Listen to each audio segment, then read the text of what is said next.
14 na kabanata. Tanggapin ninyo ang mahina sa pananampalataya at huwag makikipagtalo tungkol sa kanyang paniniwala.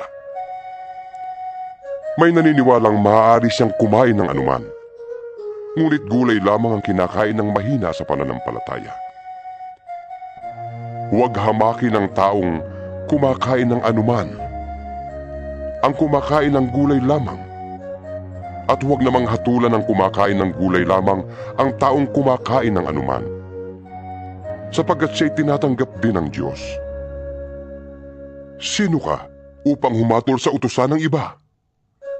Ang Panginoon lamang niya ang makahatol kung siya'y karapat-dapat o hindi. At aariin naman siyang karapat-dapat sapagkat kayang gawin yun ng Panginoon.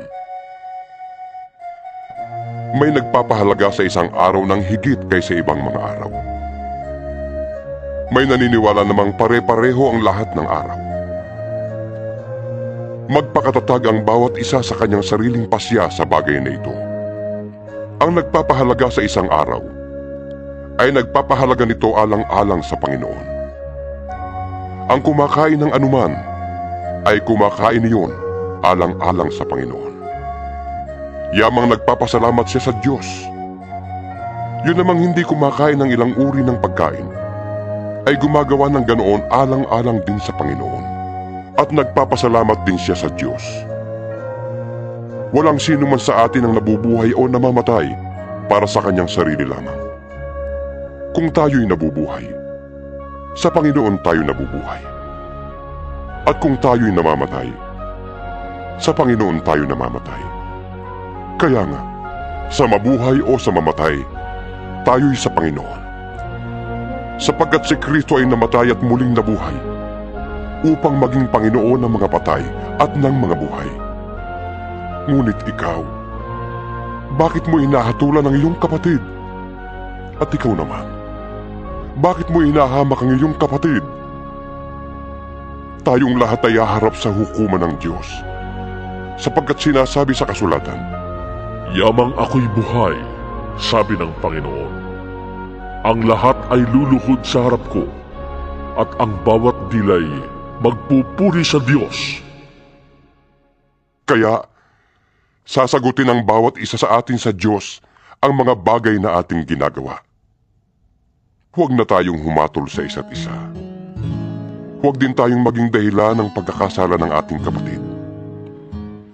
Dahil sa aking pakikipag-isa sa Panginoong Hesus, natitiyak kong walang pagkaing likas na masama, kundi nasa akala lamang ng tao yun.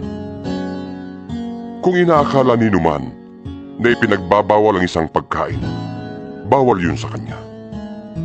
Kaya, kung dahil sa kinakain mo, ay sumama ang loob ng iyong kapatid, hindi na ayon sa pag-ibig ang ginagawa mo.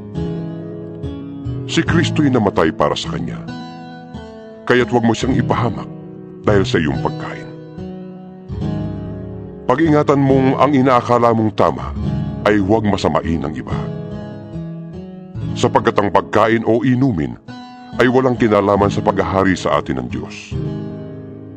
Ang mahalaga rito ay ang pagiging matuwid, magandang pagsasamahan, at kagalakang kaloob ng Espiritu Santo. Ang naglilingkod kay Kristo ng may ganitong kaisipan ay kinalulugdan ng Diyos at iginagalang ng mga tao. Kaya't pagsikapan nating gawin ang mga bagay na makapagdudulot ng kapayapaan at makakapagpatibay ng pananampalataya ng isa't isa. Huwag ninyong ipahamak ang iniligtas ng Diyos dahil lamang sa pagkain. Walang pagkaing likas na masama. Ang masamay kung magkakasala ang iba dahil sa iyong kinakain. Mabuti ang di kumain ng karne o uminom ng alak o gumawa ng anumang magiging sanhi ng pagkakasala ng iyong kapatid. Ikaw na lamang at ang Diyos ang dapat makaalam ng iyong paniniwala tungkol sa bagay na ito. Maligaya ang taong di sinusumbata ng kanyang budhi kapag ginagawa niya ang mga bagay na inaakala niyang tama. Ngunit ang sinumang kumakain sa kabila ng kanyang pag-aalinlangan ay nagkakasala sapagkat hindi siya nagiging tapat sa kanyang paniniwala. Kasalanan ang paglabag sa sariling paniniwala.